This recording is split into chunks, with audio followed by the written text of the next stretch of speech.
I wasn't listening. I'm sorry. I apologize. Okay. I'd be honest with you. Look, how can I pay attention to what you're saying? This little sweetheart right here, and then we just were joined by another doggy. Everybody, and suddenly everybody's squirmy at the same time. That's all right, it happens. Angela here, you work a lot with people who come in to adopt dogs. Yes, I do. By the way, SPCA Tampa Bay and Largo is where we are. This is she is so adorable. She is a pit bull mix. Obviously, there are all kinds of news stories about pit bulls and preconceived notions about pit bulls and pit bull mixes.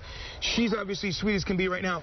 She is in a foster program, not up for adoption at the moment. No, she's not available now. She's too young to go up for adoption, so she'll stay in a foster home until she's age appropriate, and then she'll get put up for adoption. Do you want to talk about that? And you always looking for foster volunteers as well? Absolutely. We're always looking for foster volunteers. Fostering saves a lot of lives. We get a lot of animals that either have medical conditions or are old enough to go up for adoption.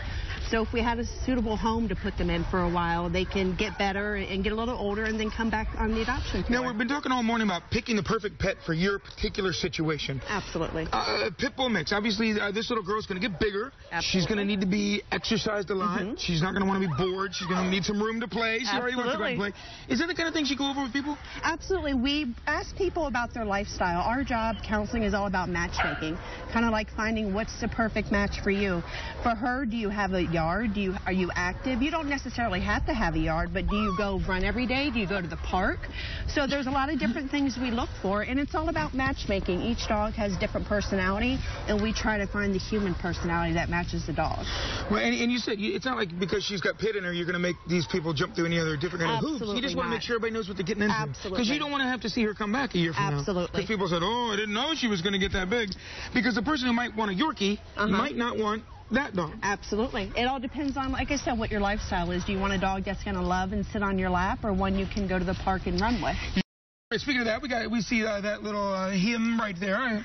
He's running around and playing and having a good time. What is his story? I don't, Joe. Do you know what his story is? No. No, he is a dog up for adoption. How about that? Absolutely, we have lots of them. That's his story. He is a dog looking for a home, and he likes to play and run around with a Frisbee. All right, there you go. Oh, she is just adorable. Absolutely, and we have lots of other dogs up for adoption. Our adoption fees range from $75 all the way up to $200. And I'm sure that includes spay or neuter, and a chip, microchip. Absolutely, you get 30 days of insurance, and the big thing is we're here post-adoption. We're here to support you afterwards. Nice. We have all types of programs. So it makes the SPCA Tampa Bay so good. Russell Rhodes, when we come back, are to go still talk about the little critters again, the bunnies and such. If you want to adopt them from SPCA Tampa Bay, tell you what you need to know first. Nice. He's a cute puppy, Charlie. Cute puppy. Thanks.